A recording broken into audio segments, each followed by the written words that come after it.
when I saw that 20 grand leave my account, I was like, ah, Yeah, I do. I know the pain. Oh, like, oh, oh no.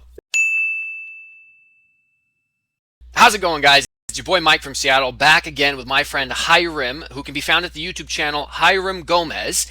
He's a newbie real estate investor like myself. He owns 3 rental properties and he owns 1 single-family home, so a total of 4 pieces of real estate. Hyrum, your properties are in Odessa, Midland, Texas area. Will you tell us a little bit about that market and why you chose to buy real estate there?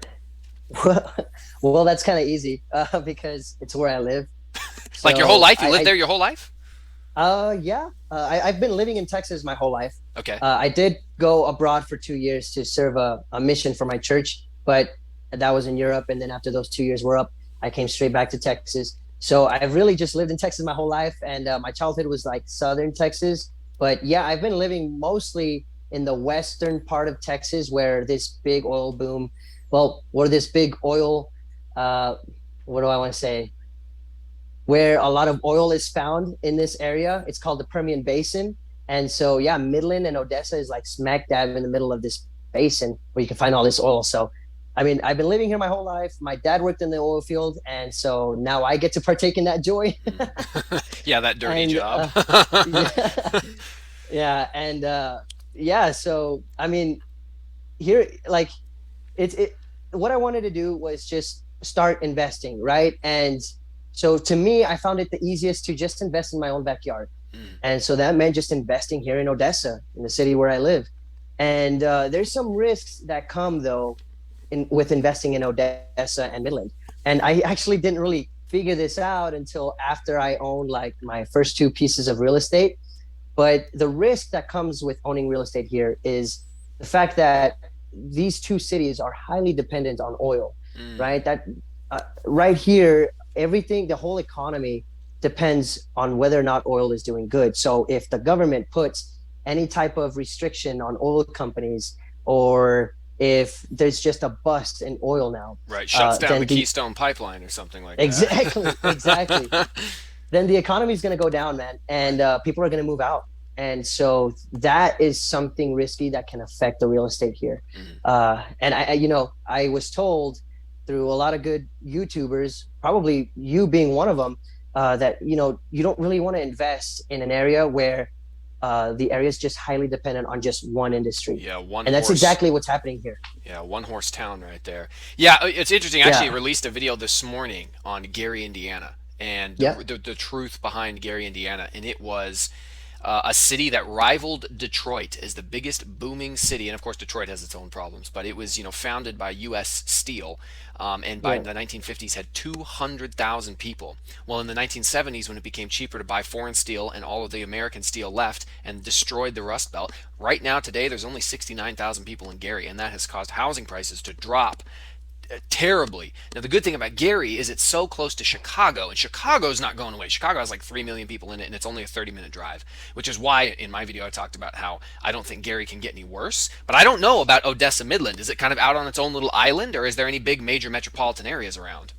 There's no big major metropolitan areas around, So bro. you're a I mean, host, dude. yeah, this is there's nothing around, and it's so funny to see a lot of people from Houston. I believe Houston is strongly tied to Odessa Midland, just because a lot of the oil company headquarters are in Houston. So when the big wigs from Houston decide to come on over, take a little field trip to Midland, Odessa, and see how their assets are doing, namely the pipeline and oil wells, they start to see and realize that, like, whoa, there's not really much out here. And we're Right, like, yeah, man, we've been living here our whole lives. right. But yeah, so there's not much. If you go up north, maybe 3 hours, 2 3 hours, you'll run into Lubbock, Texas. Mm. But yeah, the biggest city I think is 5 hours away, which would probably be Dallas, and then San Antonio's not too far off either. But yeah, So then moving forward, you have 4 properties in this area. Do yeah, you have plans to diversify into a different city, seeing as this is apparently on your radar as a potential future problem? I do. Yeah, it's definitely on my radar. I know for now we're still good, but man, like, trust me, I Elon am Musk is always. coming for you, dude. He's coming for, Yeah, although he did come to Texas, but he's coming he for that did. oil industry. He did, and I don't necessarily mind. I just need to stay on top of it, right? Right. So I'm always constantly watching the price of oil, Mm-hmm. and then just seeing like what a lot of like owners of these oil companies are doing. And I know a lot of like Shell has sold, and a lot of other oil companies have sold, and Mm-hmm. it creates a different dynamic. And so I'm just watching all of that closely because I tell my wife all the time, like, hey, eventually, like, we're gonna move because I don't want to deal with this inherent risk. And who knows, oil might still be here to stay for a couple, maybe another 20, 30, 40 years. I don't know, but I don't want to have to deal with that risk. So yeah, I eventually plan on investing out of this town and possibly maybe even out of states.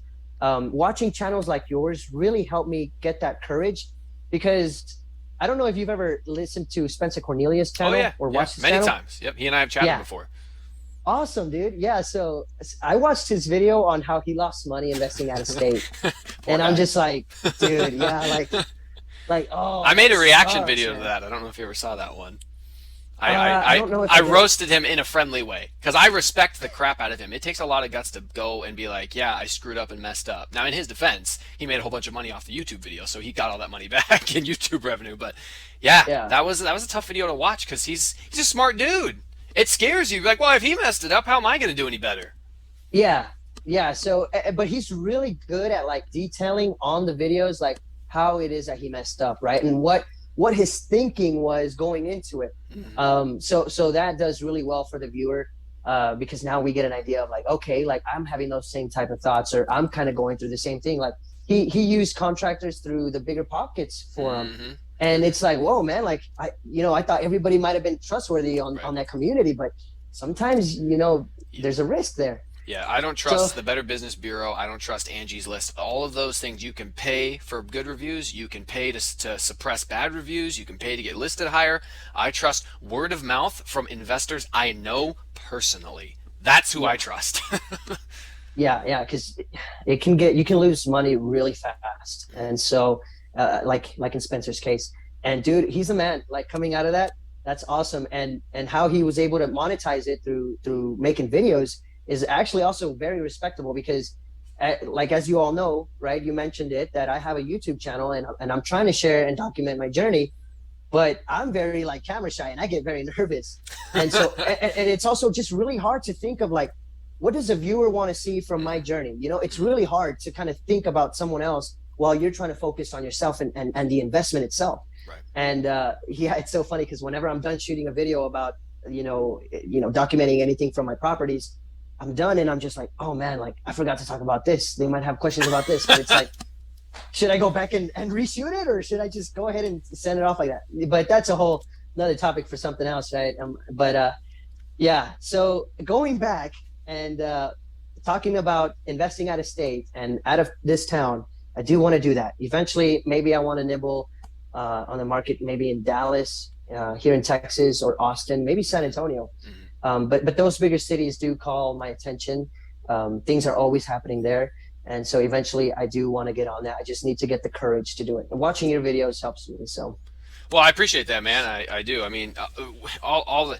I was afraid to move and invest in Gary myself, but it was talking to my mentor Mark for over a year and watching him be successful. And I was like, okay, if Mark can do it, and I can use his property manager, and I'm buying similar style homes to him, I'm confident that I can hopefully not screw up. And so far, I've done pretty well. So there's nothing wrong with having a healthy sense of self-preservation and taking your time to get there. So, well, it's interesting. Okay, so you're into oil fields. It's a one horse show, that economy down there. But you're aware of it, and so you're ready to move elsewhere moving forward.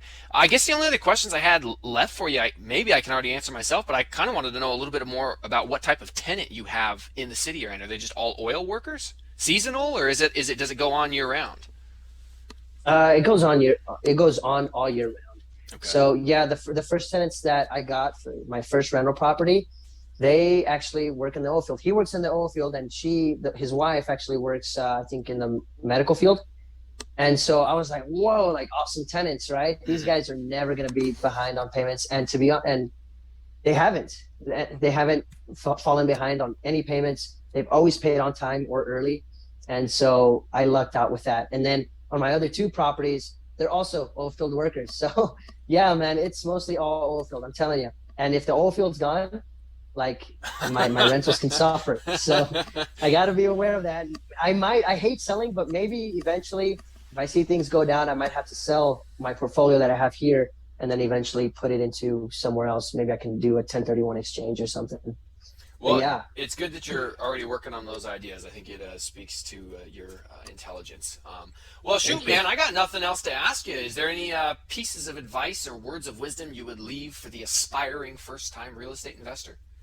Yeah, man. Just it sounds corny, but continue to think about it in your mind, and you'll eventually get there. Because I remember having lost a lot of money doing network marketing, and just quitting that, and not knowing what else to do.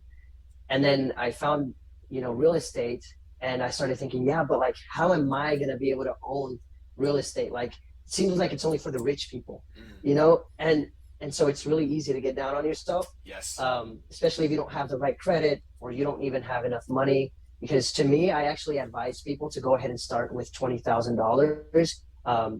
I yeah, to me, I would expect you to save $20,000 before you throw it at any investment, and Mm. especially real estate, just because you got to cover your down payment, closing costs, and things like that. Right. So it can get really easy to get yourself discouraged, right? Especially for someone that never has saved that much money. And so I would just say, like, continue to think in your mind that you will eventually own one property, and continue to set those goals and apply them, man.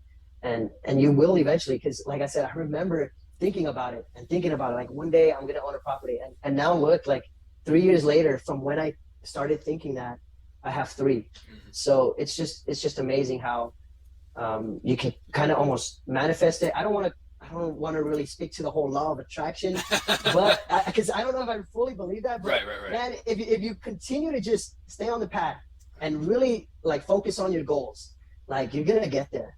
And it's not as scary as it seems, because, like, I remember when I saved that 20 grand, and then I threw it at the next property, and I was gonna live in it and fix it up at the same time. Mhm. When I saw that 20 grand leave my account, I was like, ah, Yeah, I do. I know the pain. Oh, like, oh, oh no. yeah, dude. And especially because you work so hard Yeah. to have that money there. Oh. And then you get used to seeing that money in your account, Yep. and Yep. and you're kind of like watching it like a hawk, and then it's gone. Yeah. So you're just like, oh shoot, like, what did I do? What Yeah. did I do? No. But it's not as bad as it seems, guys. It actually pays off. It's very profitable, and it's worth it. You're gonna love yourself. Your future self is gonna love you for making the sacrifice right now. Yeah. The buyer's remorse is easier to tolerate if you're getting rental checks. So that Yeah. helps. Well, Yeah. Hyrum, I appreciate you coming on the channel. The link for his YouTube channel will be in the description below. If you have any questions for him, leave them down in the comments and go follow his channel. Hyrum, thank you for being here, and we'll catch you next time.